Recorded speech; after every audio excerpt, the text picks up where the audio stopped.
Dice así, todavía no vamos a leer, voy a hacer un pequeño repaso de lo que hemos venido hablando. Vamos a ver que en el tiempo antiguo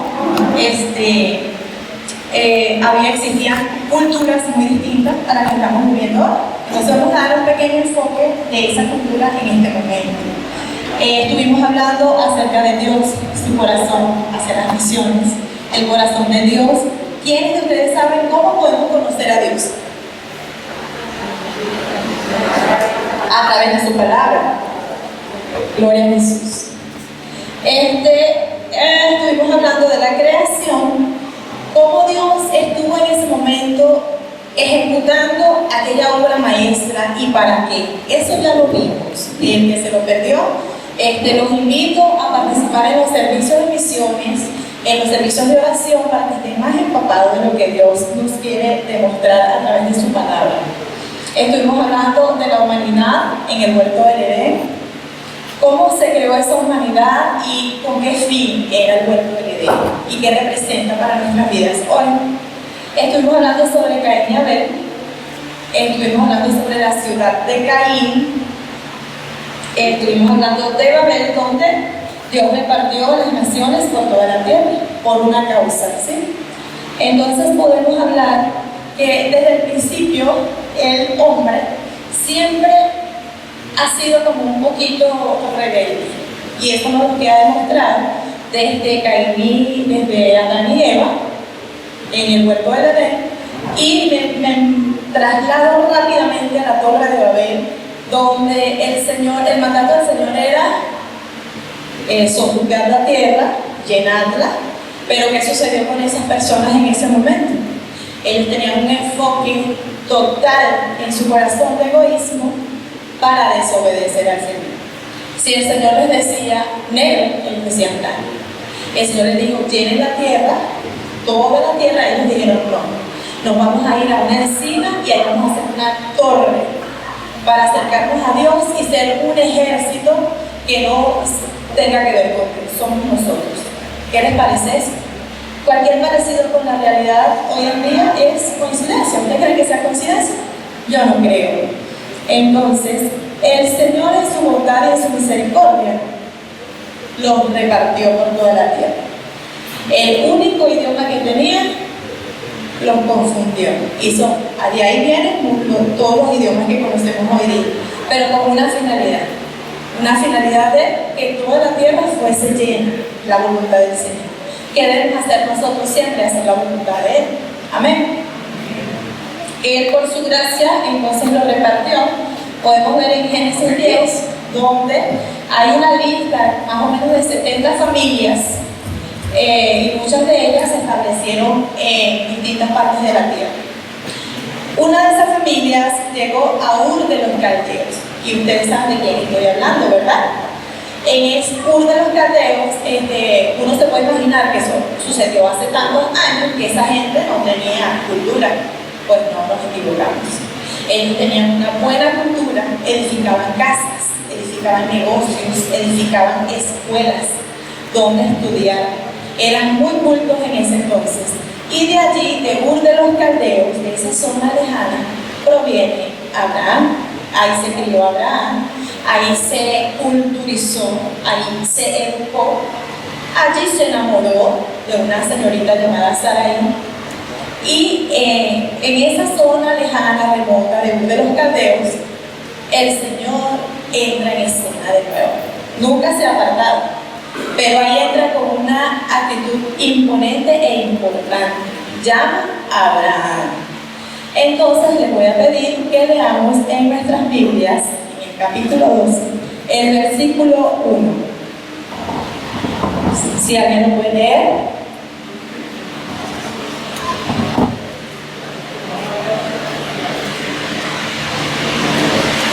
Pero Jehová había dicho a Abraham, vete de tierra y de tu parentela, y de la casa de tu padre a la tierra que te mostraré. El versículo 4. Y se fue Abraham como Jehová le dijo, y todo se fue a él. Y era Abraham de grande y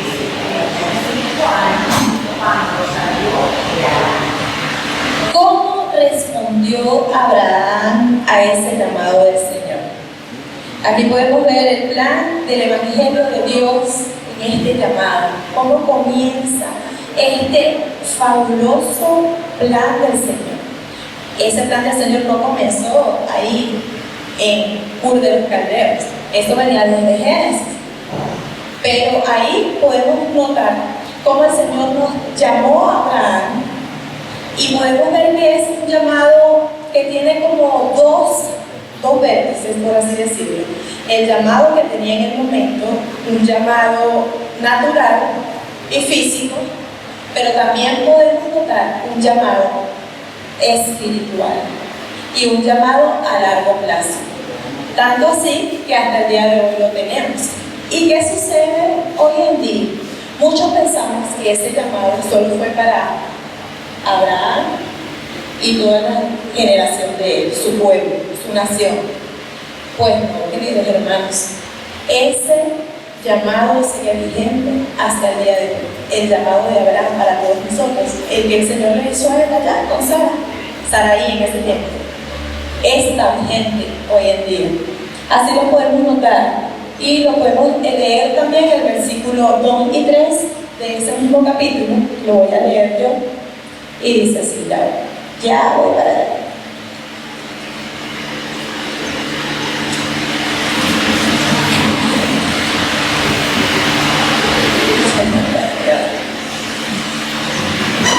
Dice así: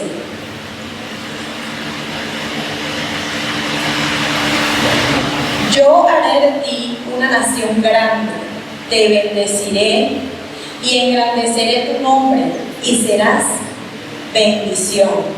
El 3 dice: bendeciré a los que te bendigan y maldeciré a los que te maldigan. En ti serán benditas todas las familias de la tierra. Vamos a ver en el versículo 2 cuántas promesas el Señor le hace a Abraham. Si lo pueden enumerar conmigo, dice de primero: yo haré de ti una nación grande. Esa sería la primera promesa. La segunda: te bendeciré. Y la tercera, que es directamente a Abraham, sería: engrandeceré tu nombre. El Señor cumplió todas esas promesas a corto plazo y en el momento, pero el Señor también está cumpliendo esa promesa a largo plazo y hasta el día de hoy.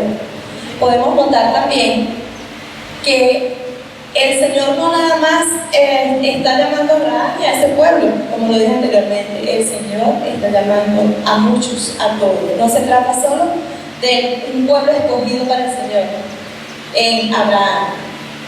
Se trata de ese pueblo escogido para el Señor también en lo espiritual.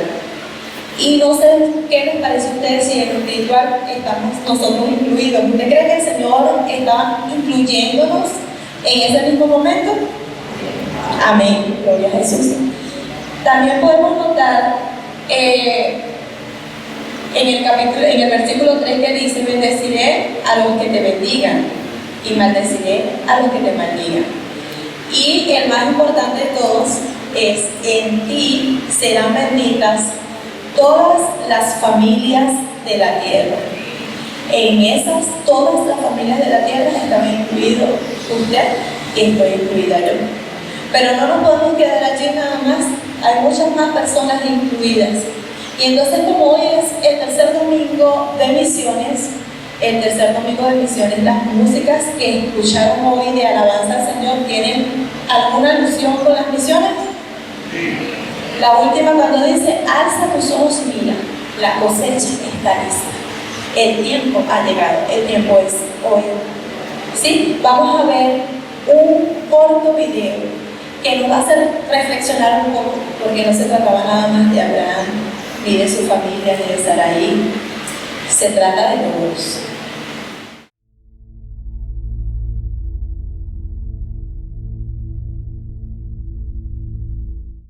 Buenos días, hermanos. ¿Cómo están todos? ¿Cómo se encuentran? Qué bueno, qué bueno. Bienvenidos hoy a la casa del Señor nuevamente. Hoy vamos a estar viendo un tema súper interesante, a mi parecer, uno de los mejores que hay en todo el Nuevo Testamento, y vamos a iniciar, ¿ok? Vamos a empezar con todo lo que va a ser la prédica del día de hoy. Vamos a orar y empezamos, ¿sí? Gracias, Dios mío, por este tiempo, Señor. Gracias por reunirnos a todos aquí, Señor, como tu iglesia, Señor. La iglesia, el pueblo que tú has santificado, Dios mío. Señor, la Biblia dice que donde están 2 o 3 reunidos, Señor, allí estás tú, Señor, y allí te manifiestas tu Padre. Te pedimos que ahorita, Señor, tu manifestación sea para el cambio, Señor, de nuestra manera de pensar, Señor, y de nuestra manera de actuar, Señor. Que te manifiestes en nuestra vida, santificándonos cada día, Señor, y llevándonos cada día más a la imagen de tu Hijo Jesucristo, Padre Santo. En este momento que vamos a estudiar tu palabra, Señor, te pedimos que abras nuestro entendimiento, Señor. Te pedimos que nos hagas recordar las cosas que ya hemos visto, Señor. Y te pedimos que actúes, Señor, en nuestros corazones para cambiarlos, Señor. Amén y amén. Bueno, mis hermanos, hoy vamos a estar viendo una carta del Nuevo Testamento. La semana pasada mi papá terminó la carta de Pablo a la iglesia en Tesalónica, ¿verdad? Y vimos la segunda carta que Pablo les escribió, que era Tesalonicenses.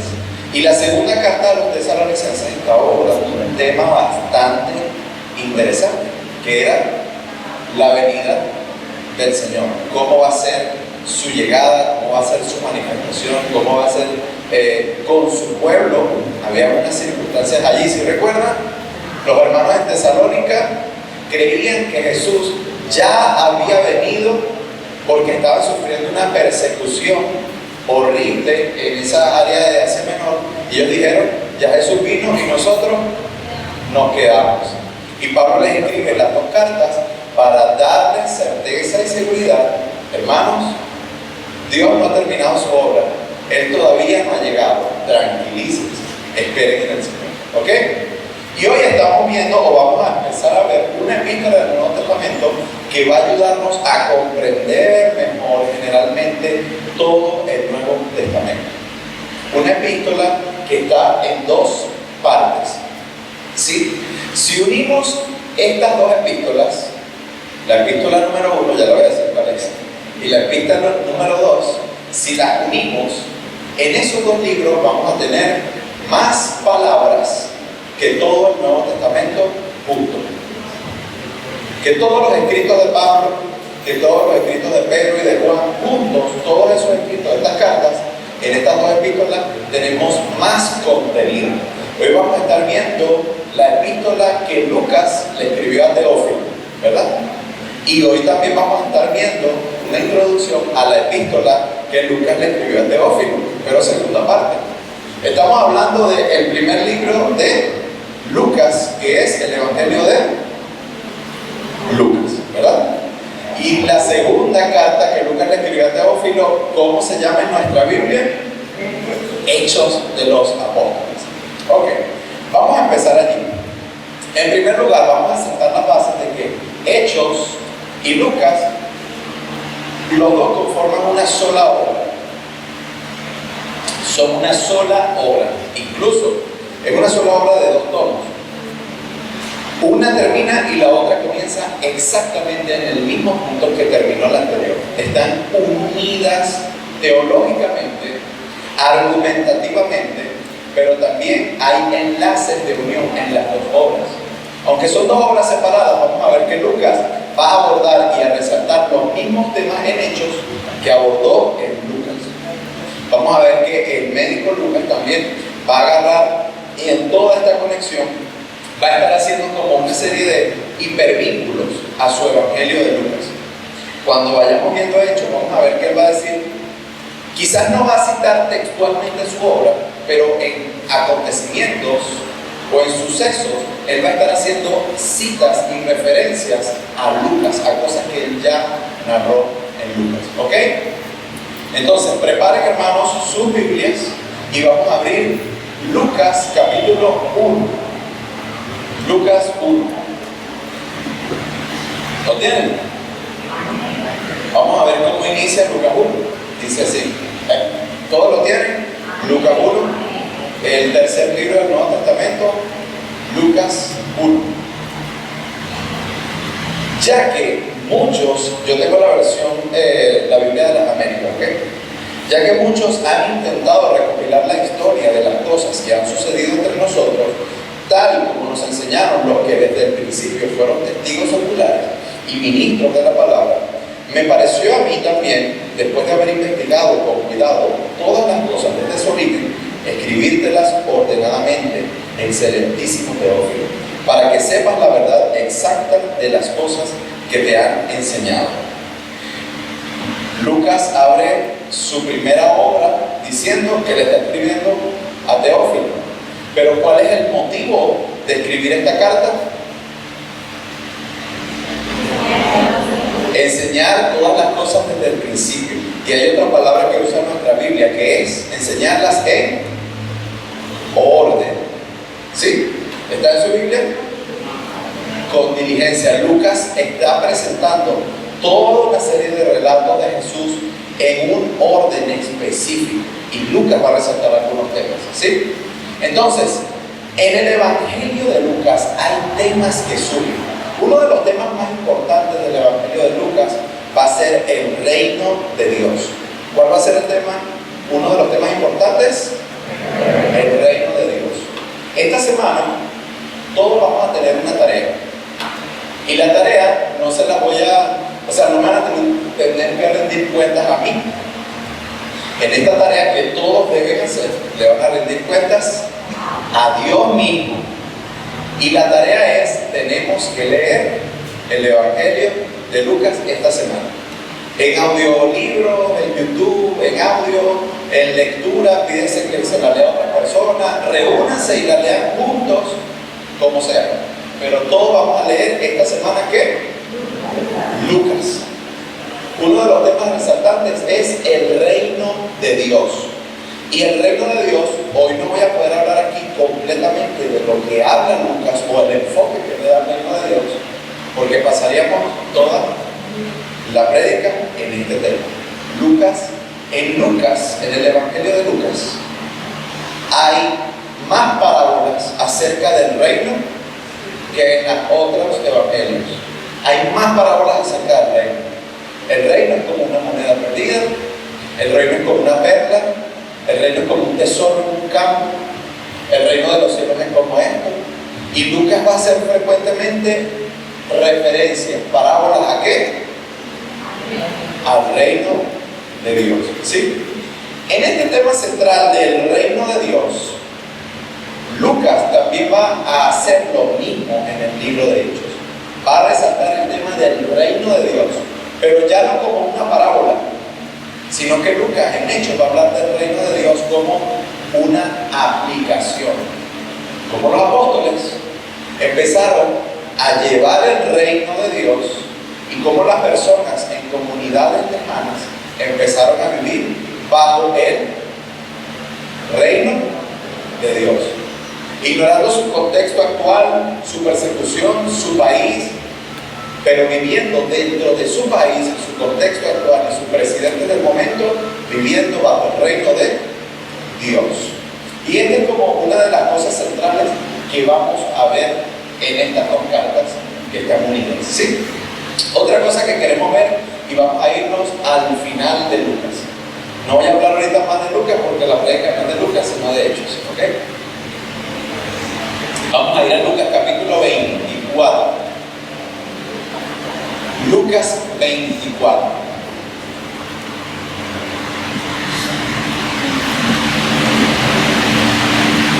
¿Sí? Lucas 24, 44 al 47. Lucas 24, 44 al 47. Vamos a ver cómo el apóstol o el seguidor de Jesús, Lucas, va a cerrar su epístola o su carta o su evangelio, la va a cerrar en Lucas 24. ¿Sí? Sigan conmigo. Como dice el meme, sigan viendo. Dice así, Lucas 24, 44. Y les dijo, ¿todos están en Lucas conmigo? Amén. Lucas 24, 44. Y les dijo, esto es lo que yo os decía, está hablando Jesús, esto es lo que yo decía cuando estaba con vosotros, que era necesario que se cumpliese todo lo que está escrito de mí en la ley de Moisés, en los profetas y en los salmos.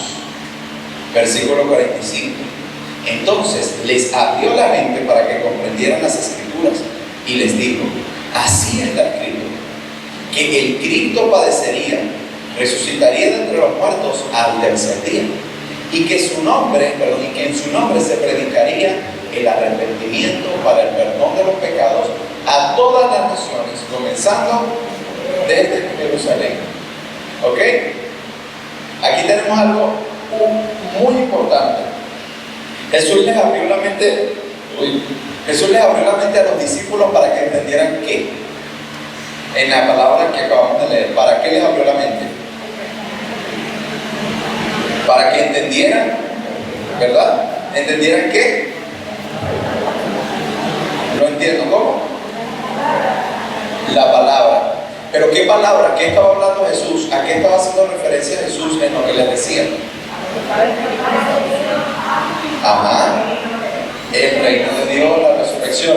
Y Lucas nos da un pequeño detalle, que Jesús está narrando la Biblia hebrea para ellos, está haciendo una narrativa de la Biblia hebrea para demostrarles que desde toda la Biblia hebrea, es decir, el Antiguo Testamento nuestro, desde todo eso estaba escrito que Jesús debía nacer, padecer y resucitar. ¿Dónde están las bases de lo que Jesús hizo en la Biblia? ¿En dónde? En el Antiguo Testamento. Jesús comenzó a enseñar en la ley de Moisés, son los 5 primeros libros, ¿saben? Tanakh. Después comenzó enseñando los profetas, que es, en hebreo le dicen Nevi'im, que es como el cúmulo de libros de profetas. Después le enseñó acerca de los salmos, que son los libros de sabiduría, que son llamados los Ketuvim, y empezó a enseñar todo esto de la Tanakh o de la Biblia hebrea, hablando de un tema central allí, y era que todas esas escrituras hebreas a quien apuntaban: a Jesús mismo y a lo que Él hizo. Es decir, toda la Biblia hebrea nos está hablando acerca de ¿quién? De Jesús. Toda la palabra de Dios y la Biblia que usted tiene en sus manos, sus 66 libros, están apuntando ¿a quién? A Jesús. Eso no quiere decir que en toda la palabra de Dios hay un tema que cruza todos los 66 libros. ¿Cuál es? Jesús. Y lo que Él hizo, va a hacer y está haciendo. ¿Ok? ¿Estamos hasta ahí? ¿Me siguen? Yo me tomé la atribución de imaginarme de una manera muy paluda, por decirlo de cierta forma, qué temas pudo haber usado Jesús en su narrativa para hablarle a los discípulos que iban a Emaús. Y yo hice un pequeño resumen, ahorita se lo voy a leer, pero estoy seguro de que Jesús lo hizo muchísimo mejor y, bueno, perfecto. Por favor, yo voy a estar leyendo, pero quiero que ustedes hagan un ejercicio conmigo. Usen su imaginación. ¿Qué van a usar? Imaginen conmigo toda esta narrativa, como ustedes quieran. En su mente, el estilo de animación que su mente les dé, como ustedes quieran. Pero imaginen conmigo esta narración, ¿ok? En el relato de Génesis se nos presenta a Dios, quien está dando orden en todo lo creado y ha decidido que la creación será su morada, el lugar donde va a reunirse el cielo y la tierra, donde ambos lugares estarán superpuestos en armonía. Dios estableció un templo en Edén para desde allí gobernar junto con la humanidad. Dios le pide a Adán que labrase la tierra así como estaba en el jardín del Edén. Dios quería esparcir su templo por toda la tierra a través de la humanidad. Pero una rebelión doble en el jardín de Dios trae consigo que los rebeldes sean expulsados de la presencia de Dios. Dios delimita ahora su espacio sagrado colocando querubines. Aunque la presencia de Dios ya no puede habitar con los hombres, Dios pone en marcha su plan de reunir nuevamente el cielo y la tierra, así como en Edén. Dios promete que va a acabar finalmente con la rebelión, y eso lo vemos en Génesis 3:15. Más adelante, en el relato de la ciudad de Babel, la rebeldía espiritual y la rebeldía del hombre llevan a la construcción de una pirámide para levantar o llevar a los rebeldes al cielo, el lugar desde donde Dios gobierna, pensaban ellos. Pero vemos cómo Dios nuevamente trae orden al esparcir a los rebeldes, y esto lleva no solamente a la creación de las naciones, sino que las naciones ahora están en rebeldía abierta con Dios. Han quedado separadas de Dios por su propia rebeldía. Después del relato de Babel, Dios crea a un pueblo para entrar en una relación de pacto con este pueblo y promete bendecir a todas las familias o naciones de la tierra a través de lo que va a hacer con este pueblo. Más adelante en la historia, este pueblo es conocido como Israel o los descendientes de Abraham. Dios los lleva a ser una nación muy numerosa y eran un gran pueblo, pero sin tierra. Cuando Dios los libera de Egipto, de la esclavitud en Egipto, se aparece a ellos en una nube de fuego o de humo, indicando su presencia. Cuando están frente al monte Sinaí, también Dios se les aparece en una forma que implica fuego, indicando que su presencia está con ellos, así como la presencia de Dios moraba en ellos. En el monte Sinaí les es entregada la ley como un pacto en el cual Dios promete hacer de su pueblo una nación santa y un reino de sacerdotes. El pueblo falla en innumerables ocasiones en ser fiel al pacto y continuamente rechazan a Dios, dando su fidelidad a otros seres, adorando a otros dioses, lo que lleva a un problema, a la relación fracturada del hombre con Dios. Dios advierte al pueblo de Israel que entreguen su fidelidad solamente a Él, o serán entregados a naciones que los van a esclavizar nuevamente. Y las personas continuamente siguen rechazando el gobierno de Dios. Y tal como Dios predijo, son llevados en repetidas ocasiones al exilio. El pueblo de Israel en el exilio tiene un problema, ya que ellos pensaban que poseer la tierra y ser fiel al pacto traería finalmente el reino de Dios nuevamente a la tierra, así como en Edén. Pero estaban totalmente equivocados. Dios continuamente levantó profetas que hablaron acerca de cómo sería el libertador, cómo vendría, cómo actuaría, qué mensaje traería el profeta. Pero el problema es que el mensaje de los profetas estaba encriptado. Había un profundo lenguaje poético para poder ser entendido completamente el mensaje. La rebelión de Israel llegó a tal punto que Dios los rechazó completamente y se apartó de ellos. Su presencia ya no moraba en el templo. El profeta Ezequiel describe cómo la presencia de Dios se estaba trasladando fuera del templo que había construido Salomón. El pecado y la rebeldía de Israel iba en aumento, hasta que de pronto la presencia de Dios vuelve a Israel. El anunciamiento del nacimiento de un rey en Israel cambió todo. Este Jesús fue lleno del Espíritu Santo y afirmaba constantemente que el reino de los cielos se estaba acercando, que Él estaba trayendo el reino de Dios y estaba reuniendo nuevamente el cielo y la tierra. Jesús actuó como Dios, quien está en medio de su pueblo, sanándolo y trayéndolo nuevamente a su presencia. Pero los poderes de las tinieblas fueron contra Jesús y le apresaron, lo enjuiciaron injustamente y le dieron muerte. Jesús se sacrificó sobre una cruz como el sacrificio perfecto de Dios. Los discípulos estaban aterrorizados, desanimados, incluso muchos de ellos estaban deprimidos al ver a su Mesías muerto. Pero el poder de Dios resucitó a Jesús, marcando así su reinado y su victoria decisiva sobre el pecado y las fuerzas espirituales rebeldes. La resurrección de Jesús marcó el inicio de un movimiento cristiano en todo Israel. Y este es el hilo de fondo que está uniendo todo el Antiguo Testamento con los evangelios y posterior a los evangelios con el libro de Hechos. Yo pienso que el relato de Jesús sería similar a esto.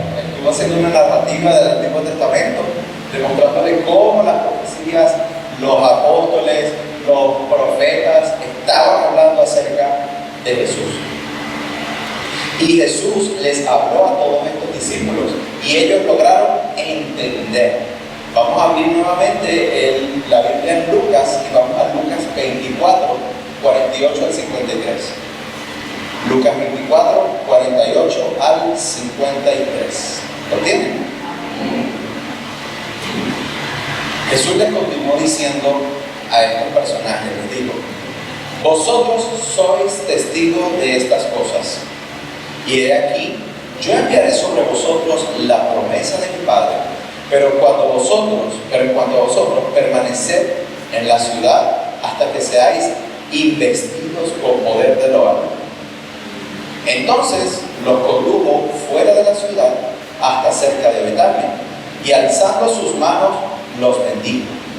Y aconteció que mientras los bendecía, se separó de ellos y fue llevado al cielo. Después, ellos, de adorarle, regresaron a Jerusalén con gran gozo y estaban siempre en el templo alabando a Dios. ¿Qué les parece el final de Lucas? Glorioso. Lucas termina su evangelio de una manera por todo lo alto. Y de ese por todo lo alto va a iniciar el libro de Hechos. ¿Sí? Vamos a meternos entonces en el libro de Hechos. Ahora sí, una pequeña introducción. Hechos de los Apóstoles, capítulo 1, versículo 1, ¿verdad? Lucas dice: en el primer relato que te escribí, Teófilo, trató de todo lo que Jesús comenzó a hacer y a enseñar.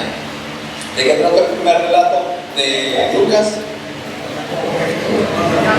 De todo lo que Jesús comenzó a hacer y a enseñar. El versículo 2 dice: hasta el día en que fue recibido arriba, después de que por el Espíritu Santo había dado instrucciones a los apóstoles que había escogido. ¿Ok? Entonces, si alguien me pregunta, ¿de qué trata el Evangelio de Lucas? Lucas ya lo resumió. ¿De qué trata? Todo lo que Jesús comenzó a hacer y enseñar hasta que se reunió nuevamente con Dios. De eso trata el Evangelio de Lucas. Si el Evangelio de Lucas trata de todo lo que Jesús comenzó a hacer y enseñar, ¿de qué tratará la segunda parte del Evangelio de Lucas? ¿De qué tratará el libro de los Hechos? Si el primer relato empezó con lo que Jesús comenzó a hacer, el segundo va a continuar con lo que Jesús continuó haciendo por medio del Espíritu Santo y de la iglesia. Es decir, en las dos cartas, ¿cuál es el tema o el personaje principal? Jesús, Dios, el Espíritu Santo. Entonces, eso nos lleva a pensar que la epístola que se llama Hechos de los Apóstoles, ese no sería el nombre más adecuado para esa epístola. Y es que el nombre de Hechos de los Apóstoles no se lo puso Lucas. ¿Les parece interesante eso? Este nombre, Hechos de los Apóstoles, no lo colocó Lucas. Se lo colocó más o menos por allí, en el año 300 después de Cristo, por los padres de la iglesia, para reconocer cómo se llamaban ciertos escritos, porque tenían muchos documentos en esa época. Y dijeron, bueno, este es Hechos de los Apóstoles que narró Lucas. ¿Sí? Pero Lucas nunca le puso nombre a su obra. Es más, ustedes han leído las cartas de Juan o las de Pedro. ¿Quién le puso ese nombre? La carta no tiene nombre. La iglesia posteriormente le colocó esos nombres para ayudar a diferenciar cuál es cuál. O los evangelios. El evangelio de Juan, ¿quién le puso el nombre de ese evangelio? la iglesia posteriormente. Entonces, en el libro de Hechos vamos a ver que el personaje principal y central es Jesús, moviéndose a través del Espíritu Santo. Podríamos decir que este libro, un mejor título sería Hechos de Jesús por medio del Espíritu Santo. ¿Qué les parece? ¿Les gusta?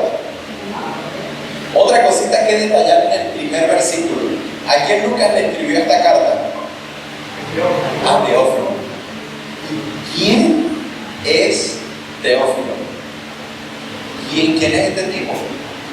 Que le escribieron 2 obras de las más importantes y detalladas del Nuevo Testamento. ¿Quién es Teófilo? Hay varias propuestas acerca de quién es este personaje o este grupo de personas, pero una de las más centrales, una de las que podemos ver que es más adecuada con todo el pasaje y el contexto, es que Teófilo era un hombre, era una persona. ¿Sí? Posiblemente Teófilo era una persona. El hecho de que Lucas, en el Evangelio de Lucas y en el libro de Hechos, le dice: oh excelentísimo Teófilo, el hecho de que haga ese énfasis en excelentísimo, en griego quiere decir karastismos, quiere decir que Teófilo era una persona distinguida. No a cualquier persona se le decía: oh excelentísima Mérida. Bueno, quizás sí, si fuese una persona distinguida. Posiblemente este término era empleado mayormente para personas que eran procónsules, gobernadores o personas de la sociedad muy adineradas que influían en la zona. Eso no quiere decir que Teófilo era un hombre que tenía billete, hermano. Teófilo tenía buena posición, tenía dinero. Y esto es muy importante. ¿Saben por qué? Para nosotros, tener un papel y un lápiz en la mano hoy en día es cualquier cosa, ¿sí o no? Cualquier persona puede tener un papel y un lápiz en su mano, ¿sí o no? Sí. Pero en los tiempos de Lucas, tener un papiro era sumamente costoso. Conseguir la tinta especial que era duradera en ese papiro era sumamente costoso. Las plumas que se hacían eran algo que se elaboraba en China y era traído a todo Medio Oriente. Eso era sumamente costoso. En pocas palabras, lo que les quiero llevar a pensar es que producir una obra como Hechos no fue barato. Además de que no fue barato, piensen en esto. Lucas dice que en el Evangelio y en su carta de Hechos, él recopiló información. Fue investigando, indagando y recopilando información. ¿Quién cree ustedes que pagó esos viajes?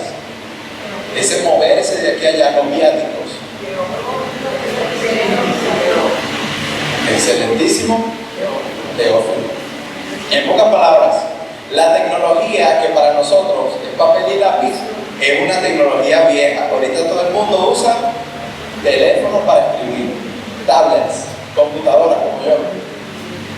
Pero antiguamente la tecnología del papel y el lápiz era lo último en tecnología. Era lo mejor, era como nosotros usar una tablet ahorita hoy en día para escribir. El hecho de estarse moviendo, investigando, indagando de ciudad en ciudad, reuniéndose con personas específicas Lucas para recoger estos relatos y ordenarlos, no fue tarea fácil. Ahora, Mérida, una pregunta. Si tú tuvieses que escribirle una obra literaria al presidente de Estados Unidos en inglés y todo eso, ¿la escribirías tú sola? ¿Buscarías ayuda en personas que sepan de literatura, de cómo componer, de cómo hablar, de cómo decir las cosas? ¿O lo harías tú sola? Buscarías asesoría. Y eso nos lleva a pensar en otra cosa, de la composición del libro de Hechos. Hechos posiblemente fue editado por escribas. Y los escribas, en la época bíblica, en el contexto bíblico, eran personas que estaban, o mejor dicho, ese era su único trabajo. Ellos se dedicaban a escribir documentos. Ellos estaban instruidos en retórica, en gramática, en idiomas, en cómo manifestar por medio de una poesía, de un hecho, de un relato, una idea principal. ¿Sí o no? En pocas palabras, el trabajo de un escriba era algo que pocas personas se podían dar el lujo de pagar, de contratar. ¿De dónde salió todo este dinero para los rollos, el papiro, la tinta, el dinero para reunir toda la información y el dinero para, después de haber reunido 40 años de información que habla el libro de Hechos, todo ese dinero, ponerlo en un solo relato de manera organizada, con una sola línea de pensamiento y una sola línea temática? Eso no fue barato. Eso no fue regalado. Y esto nos lleva a pensar que la epístola de Lucas, o la carta de Lucas, el Evangelio y el libro de Hechos, son libros sumamente bien pensados. Cada palabra, cada frase que vamos a estar leyendo está puesta allí de una manera milimétrica por los autores. Cada porción, cada alusión al Antiguo Testamento o al Evangelio de Lucas, cada alusión está hecha de manera intencional. ¿Qué quiero decirles con todo esto, mis hermanos? Que hoy vamos a empezar un estudio de una carta sumamente exquisita y delicada. A nivel literario, un paladar, ¿cómo se llama? Un banquete. Esta carta, de verdad, esto está sumamente bien planificada, esta carta. Esto no es que Lucas se sentó y dijo, bueno, vamos a escribir. Lucas, no sé cuántos borradores habrá hecho de esto, cuántos papiros habrá tenido que romper o destruir, porque no se estaba enfocando en la idea que él quería. Hermano, la carta de Hechos es una belleza literaria en el Nuevo Testamento. Es un libro de composición sumamente delicada. ¿Me siguen? Teófilo, entonces, posiblemente era una persona capaz, con dinero. Teófilo posiblemente fue la persona que financió la investigación y la escritura del libro de Hechos. Aunque el libro de Hechos fue escrito para Teófilo, o fue motivado a Teófilo, Lucas no quiso hacer una dedicación específica solamente a él. Cuando leemos Hechos, podemos ver que es un libro que habla a todos. No hay como algo especial o fue especialmente diseñado para Teófilo, sino que fue diseñado para un conocimiento más amplio. ¿Ok? Ahora, vamos a ver en el versículo 2. ¿Qué dice el versículo 2? Jesús estaba enseñando hasta el día que fue recibido arriba, después de que por el Espíritu Santo había dado instrucciones a los apóstoles que había escogido. ¿Qué hizo Jesús después de su resurrección? Versículo 2. ¿Qué hizo después de su resurrección?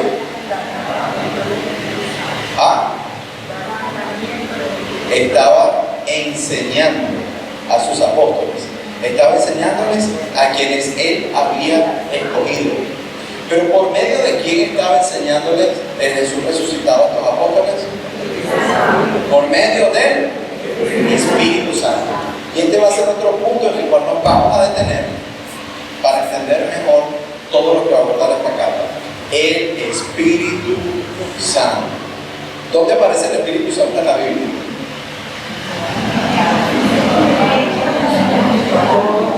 En todos lados. En todos lados. Incluso el relato de la creación de Génesis nos dice que el Espíritu de Dios estaba moviéndose en las aguas caóticas de la creación para generar vida. Es el Espíritu el que está generando vida. ¿Qué es lo que hace que nuestro cuerpo haya una vida espiritual? El Espíritu Santo ha morado en nosotros. El Espíritu Santo es el que genera vida en toda la Biblia, en todo el Antiguo Testamento. En el Antiguo Testamento el Espíritu Santo es llamado como Ruach. Ruach o Ruach. Termina así. Y Ruach se puede traducir como viento o como soplo o como espíritu. Y los escritores del Antiguo Testamento están con una doble intención de hablar del Espíritu de Dios como un viento que está en todos lados. Porque todo lo que vemos está en una orden perfecta. Toda la creación se está sosteniendo de una forma perfecta. ¿Y quién está generando todo esto en la creación? El Ruach, el Espíritu de Dios. Nosotros no nos imaginamos, pero el Espíritu Santo está generando vida en las montañas más profundas que ni siquiera podemos entender. Nosotros no nos imaginamos, pero el Espíritu Santo está generando vida en una persona que acaba de creer, transformando su mente y su corazón. Y eso lo está haciendo el Ruach de Dios. Los escritores del Nuevo Testamento tomaron la misma idea de viento, soplo o espíritu y llamaron al Espíritu Santo como Neuma. Neuma en griego quiere decir viento, soplo o espíritu. Y de la palabra neuma vienen varias palabras que nosotros usamos hoy en día, como neumático, neumatología, neumonólogo, los que estudian nuestro viento, nuestro aliento. Los escritores del Nuevo Testamento tomaron esa idea y están diciendo que el Ruach de Dios es el que está generando vida. Lucas está tomando el Espíritu Santo y lo pone en su epístola de Lucas y dice que Jesús comenzó su ministerio cuando el Ruach de Dios se posó sobre él. Mateo dice que Jesús empezó a hacer todas estas cosas porque el Ruach de Dios estaba sobre él. Dios le dijo a Marcos que iba a saber quién era el ungido de Dios porque vería el Ruach de Dios descender y permanecer sobre él. Y todas estas ideas y temas que se están oscilando en torno al Testamento, Lucas también las está agarrando y las está poniendo en esta maravillosa epístola. Lucas va a empezar a darle un protagonismo central al Espíritu Santo en cada cosa, en cada evento, en cada ciudad en la cual va a llegar el reino de Dios por medio de los evangelistas. ¿Sí? El Espíritu Santo está haciendo una obra, está generando vida, completamente vida. El versículo 3 dice: a estos también después de su padecimiento se les presentó vivo, con muchas pruebas convincentes, apareciéndoseles durante 40 días y hablándoles lo concerniente a... ¿Vieron que les hablé del reino ahorita? Hermanos, no vamos a poder... Esto tiene que ser un tema aparte, el reino de Dios, porque todos los evangelios van a enfocar el reino de Dios de una manera sumamente especial y diferente. ¿Sí? Pero Jesús se les apareció a los apóstoles durante... Este es el único relato de donde sabemos que Jesús estuvo resucitado 40 días en la tierra.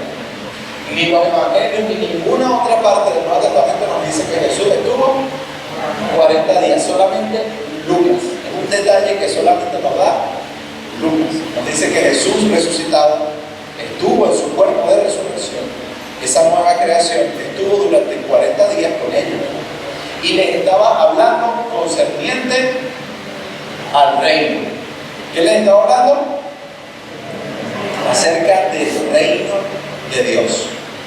Vamos a ver que esto no es un detalle menor, porque después de que Jesús les habla acerca del reino, a partir del capítulo 3 de Hechos, vamos a ver cómo los apóstoles están empoderados con el Espíritu de vida, el Espíritu Santo, y empiezan a predicar, a hablar, a moverse, no importa la persecución, ellos empiezan a...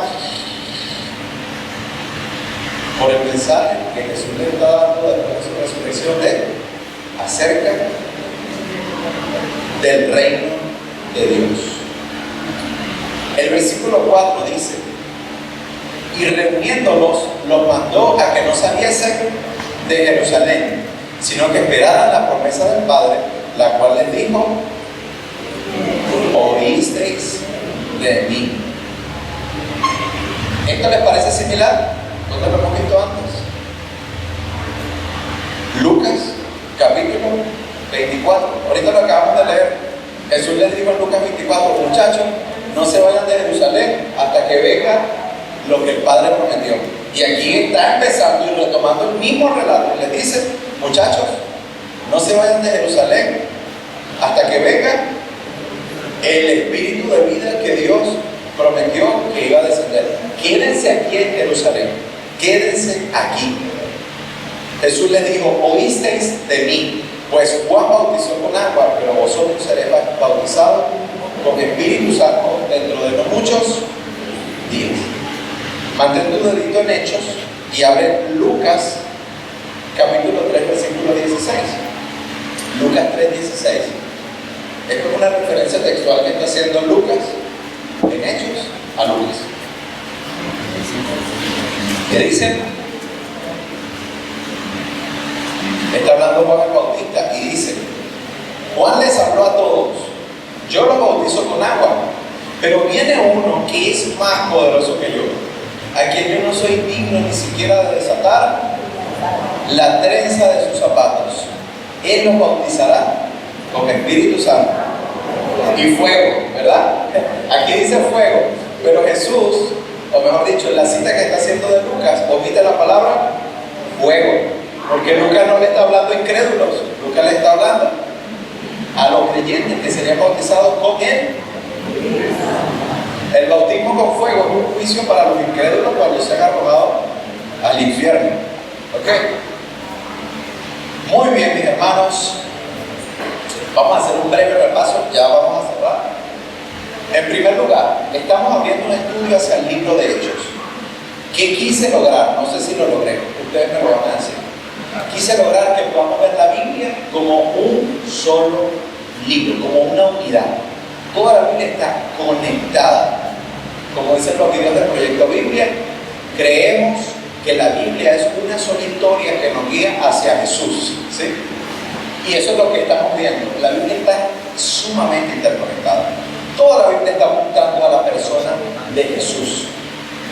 Eso fue una de las cosas principales que quisimos dar a entender. Otra cosa que quisimos dar a entender es que para estudiar el libro de Lucas, vamos a entender cómo fue que Lucas lo compuso.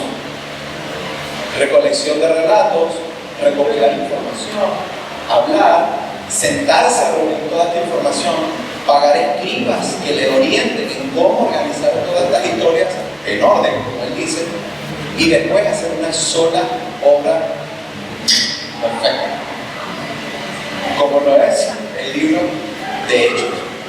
El libro de los Hechos tiene un lapso aproximadamente de 30 a 40 años, cubre ese periodo de historia, desde que Jesús se fue al cielo hasta que Pablo quedó preso en Roma, predicando y anunciando las verdades acerca del reino de Dios. En el final de Hechos se conecta con el principio de Hechos. Jesús le enseñó a sus apóstoles acerca del reino. ¿Y qué hizo Pablo? Al final de Lucas se quedó en Roma preso, no importa, pero enseñando acerca del reino. ¿Ya vieron cómo el tema es un círculo? El tema del reino de Dios. Otra cosa que quisimos ver aquí es la introducción. ¿Quién es Teófilo? ¿Quién es este personaje? ¿Por qué este personaje es tan resaltante que se nombra 2 veces? Y otra cosa que quisimos ver aquí es cómo la continuación de lo que Jesús comenzó a hacer y enseñar se sigue desarrollando en Hechos. La próxima semana, cuando veamos el libro de Hechos, ¿qué vamos a ver? Lo que Jesús continuó enseñando, lo que continuó sucediendo, de ese movimiento que Jesús inició con unos rebeldes, pecadores y pobretones en Jerusalén, una gente que se odiaba a muerte porque los recaudadores de impuestos los querían matar. Y los celotes mataban a los recaudadores de impuestos. Y Jesús compuso 12 discípulos que no eran muy cuajados que se diga. Y a través de estos 12 personajes hizo un movimiento que se extendió por toda Roma, por todo el mundo antiguo conocido. En este libro vamos a contemplar el impulso extraordinario de aquel puñado de hombres, una docena de pescadores y aldeanos, que dejándose arrastrar por el soplo del Espíritu con un mensaje revolucionario que llevará al mundo un mensaje de amor, de verdad y de liberación, lograron al cabo de 3 siglos conquistar al imperio romano. El Evangelio conquistó todo el mundo antiguo conocido y sigue conquistando el mundo. ¿Hoy dónde estamos? Estamos en Medio Oriente, en Asia Menor. ¿Dónde estamos? En Latinoamérica. ¿Y hasta dónde llegó el mensaje? Hasta aquí. ¿Cuál es el final hasta allá abajo, Daniel? Si seguimos de Latinoamérica para abajo, la Patagonia. ¿Hay iglesias en Patagonia? Sí hay. El mensaje de Dios se esparció por todo el mundo y el Espíritu de Dios está generando vida. Al terminar el libro de Hechos nos vamos a encontrar con algo que nos va a parecer raro. El libro de Hechos no tiene una conclusión, no hay un final, no hay un epílogo que cierre el libro, sino que nos dice que Pablo sigue enseñando. Y es que de esto se trata el libro. El Espíritu Santo está esparciéndose y recuperando todas las naciones a través del mundo y está trayendo el reino de Dios a la tierra. ¿Y dónde está el reino de Dios hoy en día? Está esparcido por toda la tierra en cada uno de los que han decidido rendir su fidelidad a Dios y vivir como si Él fuera el rey. El reino de Dios está llegando a la tierra. Hay algo muy importante y con esto cierro para hablar un poquito acerca del reino de Dios.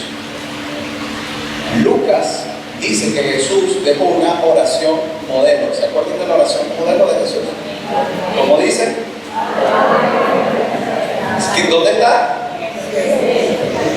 En donde Él habita y desde donde Él gobierna. Donde Dios reina, que es el cielo. ¿Cómo continúa diciendo? Venga tu reino a nosotros. Jesús les enseñó a sus discípulos que oráramos a Dios pidiéndole que Él traiga su reino. Jesús dijo, el reino de los cielos se está acercando. Hermanos, el reino de Dios está llegando. Hasta que la culminación final, hasta que Él venga definitivamente a inaugurar su reino. Pero ¿quiénes están extendiendo su reino? La iglesia. ¿A través de quién? Del Espíritu de vida que está generando vida en donde no nos imaginamos. De esto trata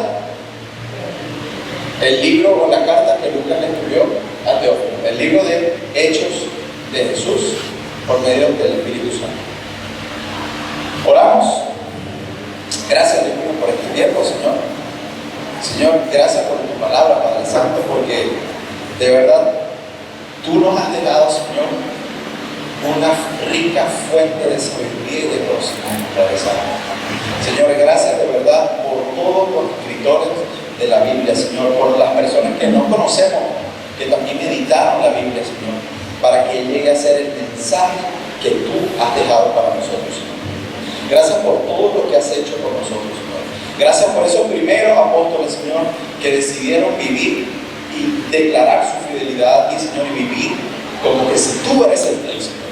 Te pido que nosotros lo podamos vivir, Señor, como que si tú eres nuestro rey, Padre Santo, como que tú eres el rey, porque la verdad es que tú has conquistado los poderes de las tinieblas, Señor. Tú has vencido el pecado, tú has vencido la muerte, Señor. Te has sentado a la diestra de Dios y estás reinando, Padre Santo. Reina también en nuestros corazones, Señor, y en la vida de nuestros vecinos, Señor. Reina también, Padre Santo, en la vida de nuestros familiares, Señor. Que cada una de esas personas pueda creer, Señor. Que tu Espíritu Santo, Dios mío, ese espíritu de vida esté generando nueva vida en las personas, Señor. Ayúdanos a ser valientes como lo fueron estos primeros cristianos, Señor. Ayúdanos a hablar el mensaje de tu reino, Señor. Ayúdanos a hablar de tu evangelio que transforma, que da vida, Señor. El evangelio que habla de la paz que has hecho con las personas del tiempo. Ayúdanos a ser valientes, Señor.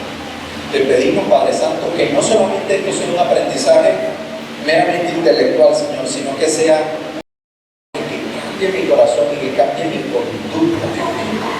Te pedimos que yo pueda ser cada día más como tú, Señor. Esa obra que has generado, Señor, esa obra que ha empezado, Señor, continúa hasta el día de tu venida, Señor. Anhelamos tu regreso de ti. Ven pronto, Señor. Amén.